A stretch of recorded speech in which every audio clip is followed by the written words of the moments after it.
Hola, buenos días. Gusto en saludarles la mañana de hoy. Alfredo, ¿cómo estás? La mañana de hoy vamos a profundizar un poquito sobre todo lo que tiene que ver con lo que ha sido históricamente las teorías de la administración. No quiero empezar sin antes, conversar un poquito con Alfredo con respecto a cómo se debe apreciar esta unidad curricular en el contexto del proceso formativo que llevan dentro del IESIP. Y es que cada unidad curricular, lo acabo precisamente de comentar en otro encuentro que tuve con otra unidad curricular diferente, pero les decía a los participantes que cada encuentro que, que tienen con respecto a una unidad curricular, cualquiera que sea, pues los aproxima a la comprensión de todas esas problemáticas que finalmente nosotros tenemos en nuestros ambientes laborales. Y que esto, esas problemáticas, la visión que puedan tener sobre ello, es lo que finalmente van a tener que reflejar en el momento en el que ya estén culminando la maestría y entonces, ¿qué vamos a hacer de trabajo especial de grado? ¿Qué vamos a hacer de trabajo de grado? Que es con lo que finalmente cada participante cierra su ciclo una vez que elabora, que atiende una problemática, que le da una posible solución a esa problemática y que la comparte en este mundo de los saberes, del conocimiento, que finalmente es el trabajo de investigación. Algunos le llaman tesis, pero en estos niveles de maestría no es tesis, es un trabajo de investigación. Tesis cuando ya llegamos a otros niveles más avanzados y allí sí realmente hacemos una tesis. Pero eso no quiere decir que estos trabajos de investigación no tengan un rigor metodológico bastante importante o muy importante que que nos permite de una u otra manera pues contribuir con todo lo que tiene que ver con la ciencia y el conocimiento. Entonces, para no perderme en la idea, esta unidad curricular, al igual que todas las que tú vas a ver o las que has visto, Alfredo, pues te ubica en ese contexto de analizar cuáles son esas problemáticas y cómo atenderlas. Bueno, las teorías de la administración me dan luces, me dan muchísimas luces, me orientan cómo yo tengo que abordar una problemática en el contexto de una organización.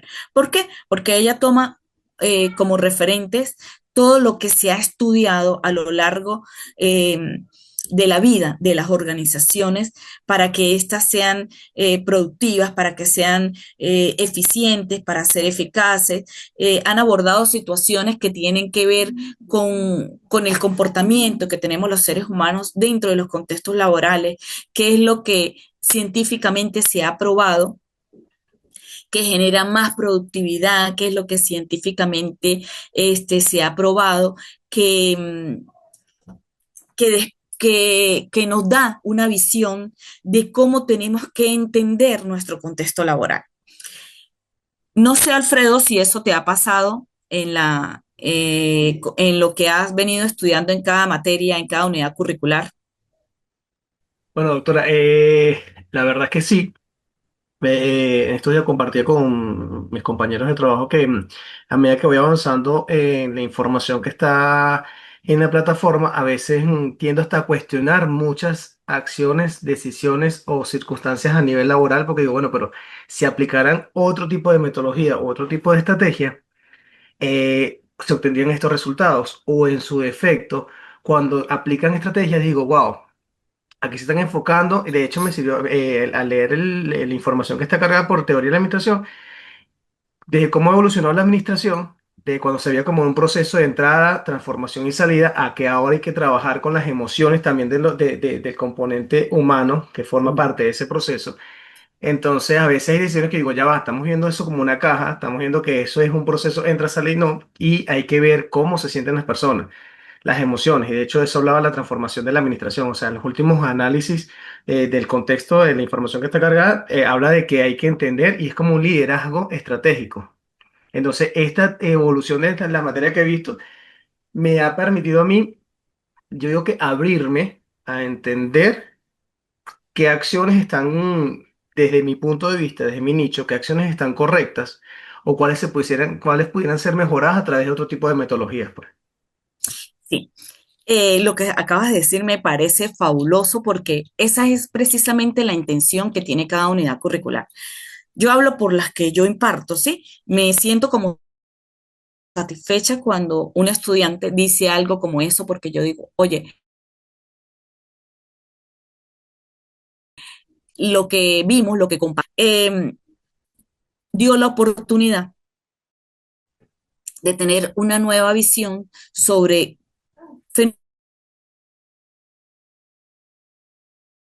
fenómenos, vamos a decirlo así como se dice en criollo, nos enrollamos, nos complicamos porque sencillamente no tenemos una base que nos explique qué es lo que está pasando.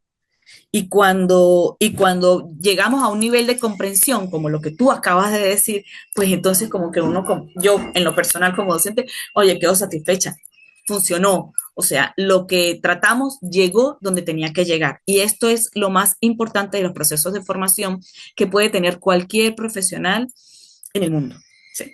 No se trata de formarme o de estudiar o de alcanzar unos niveles educativos para decir yo soy, yo soy, yo soy, yo soy, yo soy. No, sino para poner en práctica lo que yo comprendí de un proceso de formación.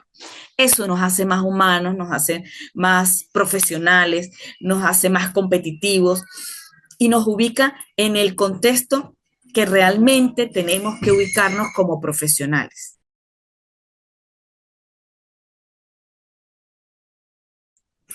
No se trata de pasillos, hay muchos doctores en los pasillos, hay muchos licenciados en los pasillos, pero ¿qué tenemos para ofrecer a los contextos laborales? ¿Qué tenemos para ofrecer al grupo de personas que tenemos a cargo nuestro? ¿Qué tenemos para demostrarle a la sociedad, a la economía, a la política,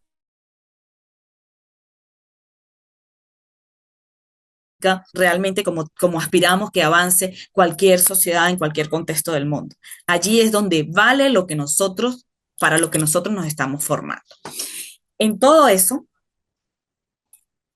me encanta porque entra la humildad a ser como posición relevante en lo que yo puedo llegar a ser como, como profesional. ¿Sí? Allí es donde más se destaca todo el conocimiento que nosotros podamos adquirir a lo largo de nuestra vida, ¿sí? En los diferentes niveles y procesos formativos que tengamos. Eso me parece fabuloso. En el contexto de las organizaciones, es necesario que nosotros comprendamos por qué hablamos de todo ese recorrido histórico de lo que fue la administración, y a dónde nos ha llevado. ¿Sí? Nos llevó a un punto en el que llegamos a la industrialización. ¿Sí? Y en esa industrialización, en ese proceso de industrialización que empieza a nutrirse, a formarse con la revolución industrial justamente, pues empezamos a ver la administración desde otra perspectiva porque notamos la relevancia y la importancia que ésta tiene eh, como fenómeno, no solamente productivo, ¿sí? Sino como un fenómeno que marcó una, que marcó fuertemente la sociedad, la economía, incluso la política dentro de los estados, independientemente de donde nosotros estemos, ¿ok? No quiero empezar a hablar de lo que fue la administración ya desde una perspectiva científica sin dejar de tocar qué significa una teoría científica y qué significa un enfoque. Y en ese sentido, pues entonces quiero, quiero referir que una teoría científica es un sistema lógico, deductivo, que proporciona explicaciones basadas en evidencias empíricas. También puedo decir que es un conjunto organizado de ideas y principios que buscan explicar y predecir fenómenos o eventos. Cuando yo pienso en eso de qué es una teoría científica, inmediatamente me ubico en el contexto de que, en un contexto no, en un conjunto, diría yo, en un conjunto sistemático de ideas, de principios, de conceptos que finalmente se interrelacionan y proporcionan una perspectiva compleja sobre un fenómeno específico. Las teorías se desarrollan entonces para explicar, para predecir, para comprender un evento o una situación en el mundo que nos rodea. Si yo analizo, ¿sí?, todo lo que una teoría científica trae consigo, doy cuenta de que una teoría, más allá de ser un sistema lógico, de ser un sistema deductivo, o de ser un conjunto organizado de ideas, me va a ubicar en todo aquello que, que produce y que genera conocimiento, que genera explicación, que genera posicionamiento sobre situaciones, sobre procesos, sobre fenómenos, como lo querramos llamar, ¿sí?, de algo en específico. ¿Sí? Me explica, me da una visión, me permite comprender algo que de pronto parecía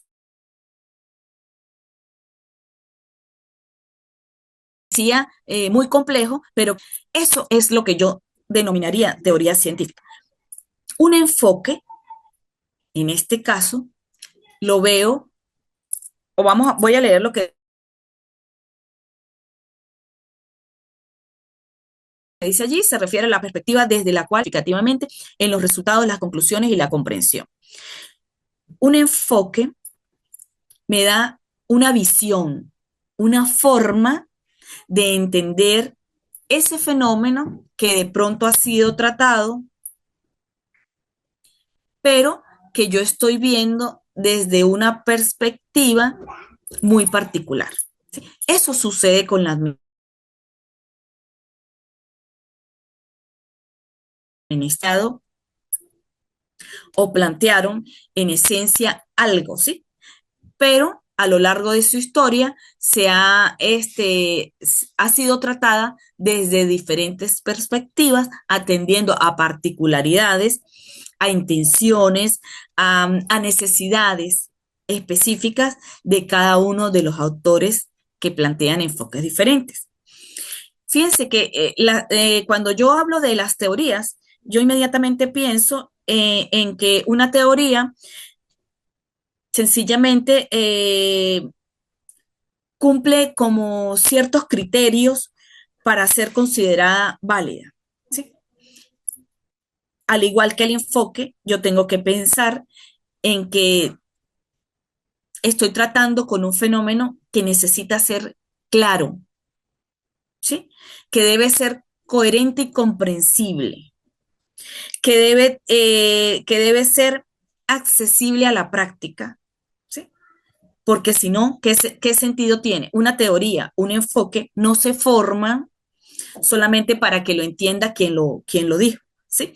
Se supone que una teoría o un enfoque lo ofrecemos como conocimiento práctico para que todo el que lo utilice, el que lo requiera, el que desee saber, ¿sí?, pueda comprender de qué se está hablando. Por eso se habla de claridad, de simplicidad, se habla de precisión empírica, ¿sí? Los conceptos, cada concepto que se emite en una teoría, en un enfoque, debe ser verificable en la realidad observada.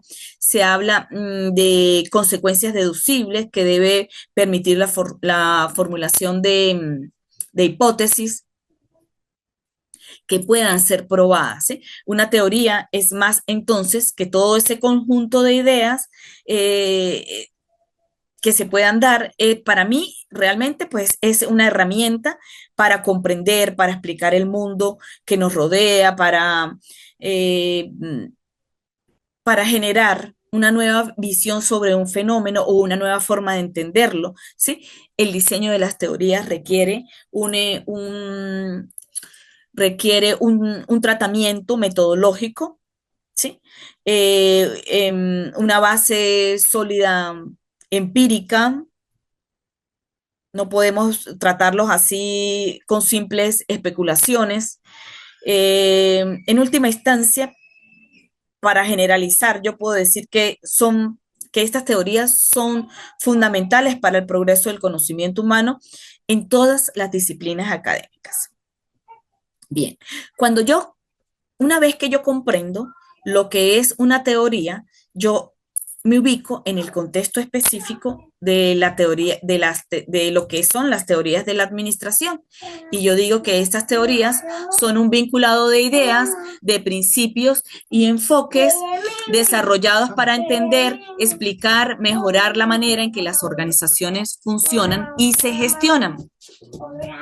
En ese sentido, yo tengo que decir que este conjunto de ideas y de enfoque tiene características especiales, ¿sí? Esas características que me hablan, por ejemplo, de la evolución histórica, y lo vimos en el primer encuentro, de esa evolución que me dice que las teorías han ido cambiando a lo largo del tiempo. ¿Por qué? Porque sencillamente se han adaptado a las necesidades, a los contextos de cada época. Hablo de que, bueno, hablo no, voy a hablar de que tienen una diversidad de enfoques, de que existen diferentes corrientes. Por ejemplo, está la teoría clásica, que fue la que se gestó en ese proceso de revolución. Y una serie de teorías que cada vez han tocado, han ampliado lo que mostró inicialmente la teoría clásica y también han incluido o la han tratado la administración con enfoques más, más específicos. Vamos a ver también en la medida que vayamos avanzando. ¿Sí? Tiene una aplicación, cada teoría tiene una aplicación práctica porque sirve de guía para, por ejemplo, para tomar decisiones sobre la solución de problemas particulares dependiendo del enfoque que se tenga. Las características claves de una teoría administrativa, por ejemplo, incluye conceptos, definiciones, proposiciones, supuestos básicos, límites o condiciones de aplicación. Por qué digo que contiene todo ello? Porque la base de toda teoría es esa concepción sobre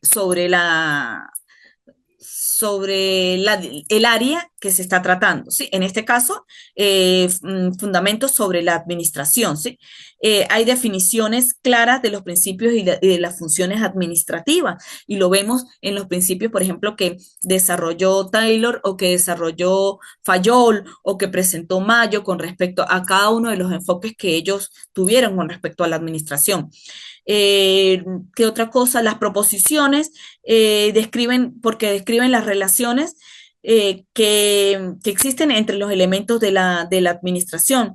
Están los supuestos básicos sobre los que se basa cada una teoría, o sea, lo que sustentan cada una de esas teorías. Y los límites y las condiciones de aplicación de la teoría. Bien, los propósitos de de las teorías de la administración, perdón, tiene que ver con algunos aspectos bien particulares. Sobre todo se trata de mejorar la eficiencia y la productividad en las organizaciones, facilitar, por ejemplo, la coordinación del trabajo en equipo, se trata de adaptar las organizaciones a los cambios del entorno, de lograr los objetivos organizacionales. Por lo general, cada una de las teorías que se han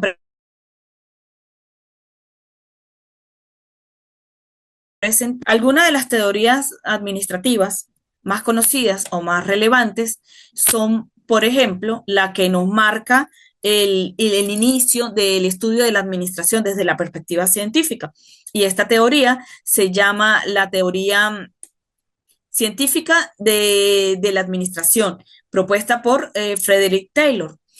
Frederick Taylor eh, nos propuso una teoría enfocada en aumentar la eficiencia industrial. ¿Sí? Dentro de los principios fundamentales que tuvo la teoría de él, habló de los estudios de tiempo y movimiento, de la división del trabajo y especialización, de los incentivos económicos y del enfoque científico en la toma de decisiones. Hacia dónde, perdón, apunta cada uno de estos principios.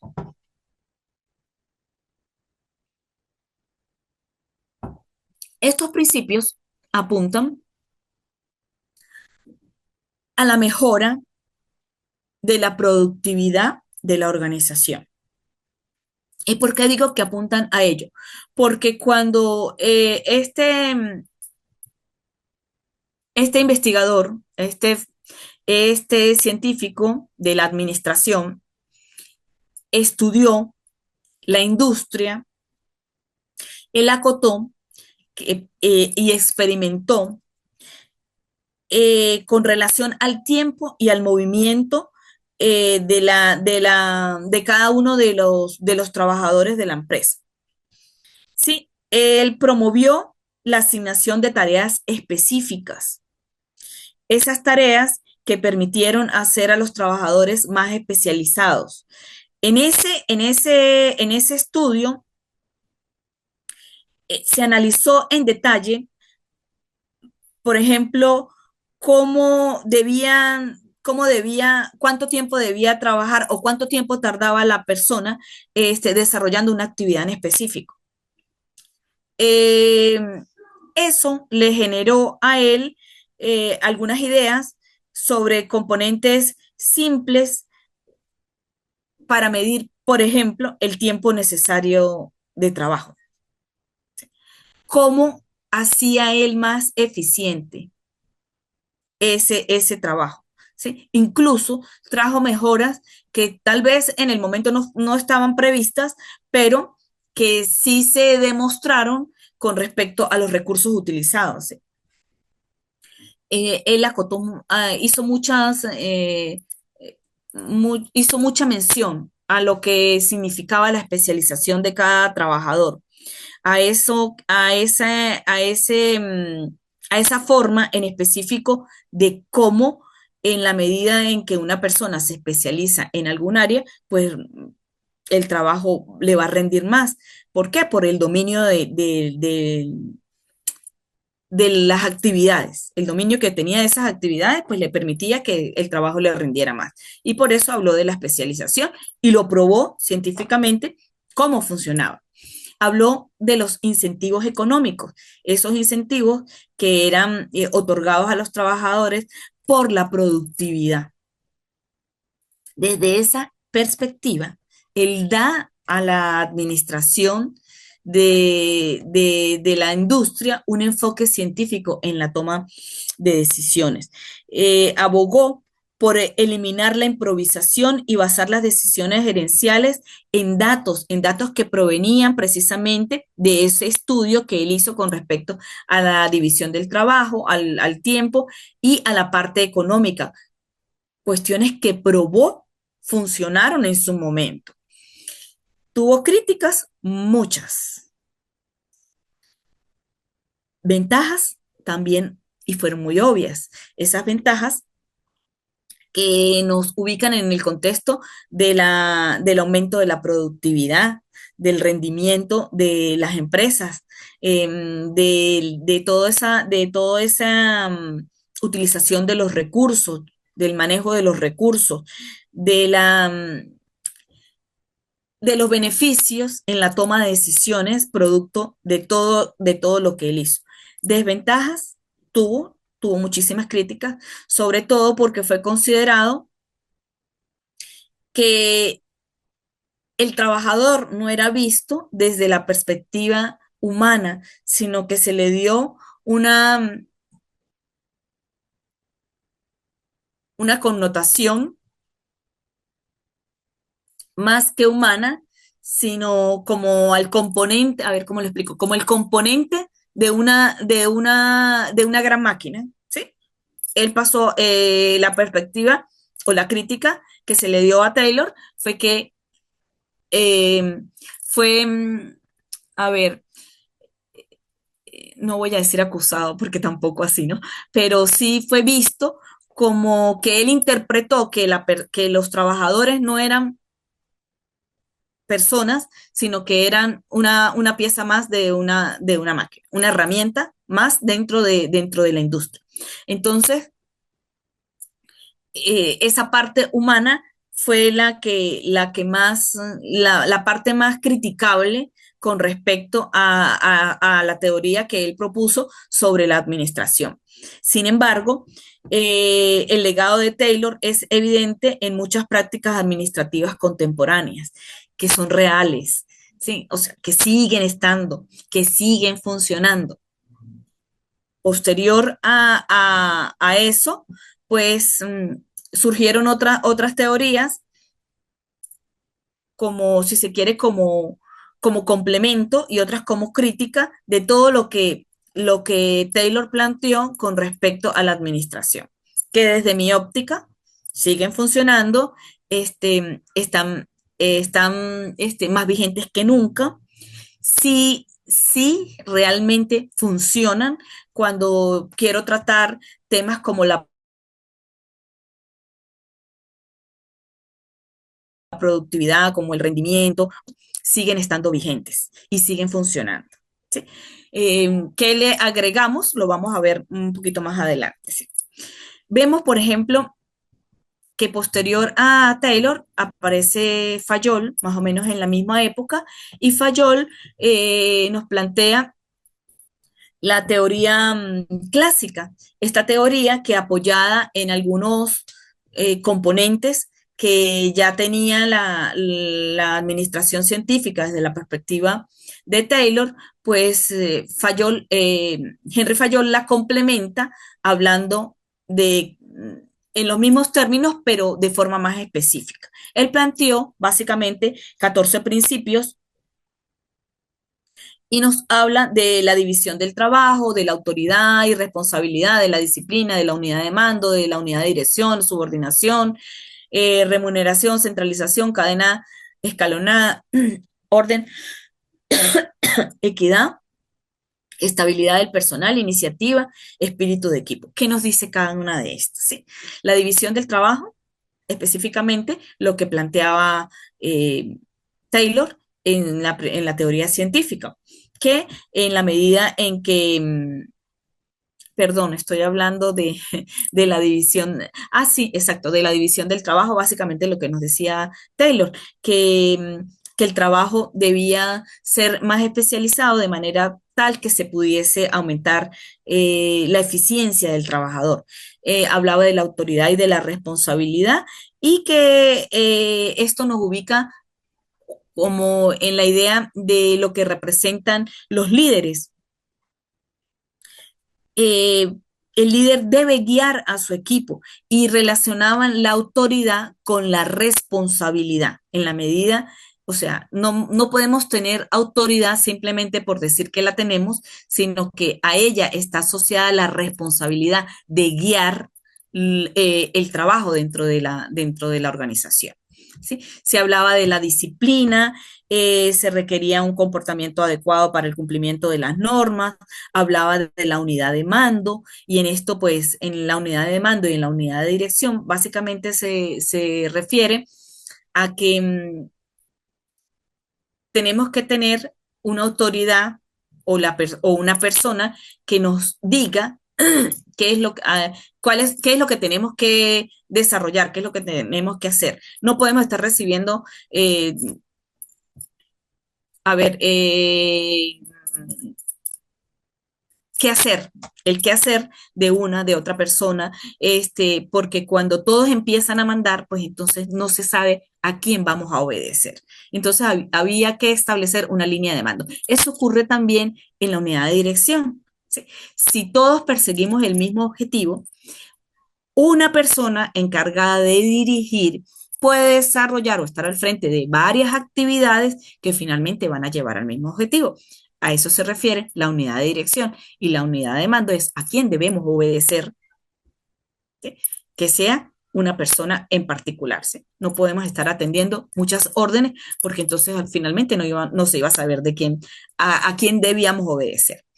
A eso se refieren ambos principios, la subordinación del interés individual al interés general por encima del interés de la organización, pues no estaba precisamente el interés de cada trabajador.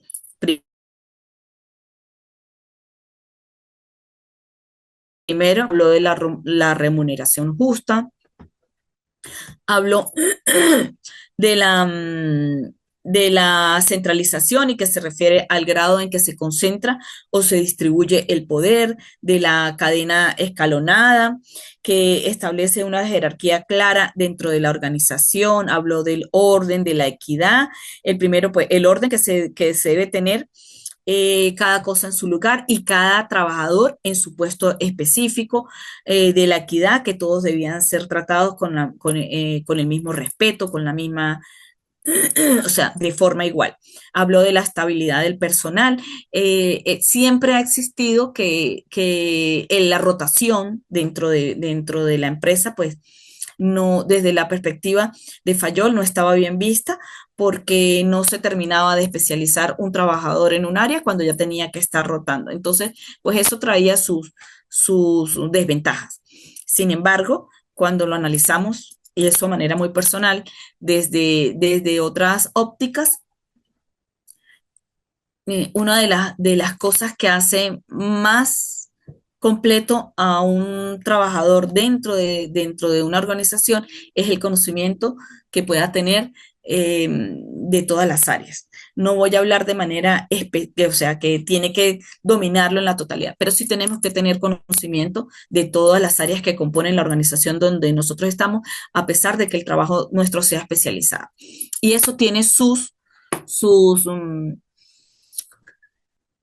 a ver, tiene una visión que desde mi perspectiva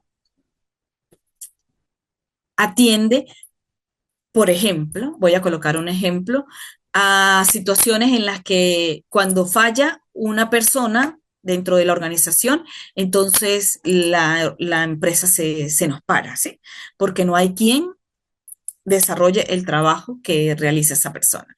Entonces, son cosas que de pronto pudiesen ser contradictorias, sí, pero que finalmente son puntos de vista que tuvo el investigador en ese momento. Ok, de eso hablaba la estabilidad del personal, hablaba de que no se le podía coartar la iniciativa, ¿sí? Esa perspectiva, eh, creativa que debe tener cada persona o sea, como trabajador, ¿sí? Y el espíritu de equipo que debe prevalecer a propósito de que todos los que formamos una organización, pues estemos enfocados en alcanzar los objetivos, en cumplir las metas, porque finalmente eso es el objeto de cada empresa, ¿sí? Se plantea el objeto, se plantea una misión, y sobre esa misión hay objetivos. Y si no trabajamos en equipo y si no colaboramos unos con otros, esa misión va a ser imposible de cumplir. Entonces, sobre esos principios básicamente nos habla la teoría clásica de la administración. Posteriormente, hay otros aportes significativos, y estos aportes están relacionados a las escuelas de las ciencias administrativas, que debería tratarla de última, pero sin embargo voy a hablar a grosso modo de lo que significan las escuelas de las ciencias administrativas. Y parece como que estuviese hablando nuevamente de la teoría clásica, pero realmente estas escuelas lo que hace es agrupar todos los enfoques que se habían tenido, de la teoría científica, de la teoría clásica, de la teoría humanista, de la teoría de los recursos humanos, que son teorías diferentes, de la teoría burocrática, de la teoría de la contingencia, que las vamos a ver más adelante. En sí, estas escuelas de las ciencias administrativas lo que hace es como agrupar lo más relevante de cada una de ellas y escuela que denominó así, Escuela de las Ciencias Administrativas.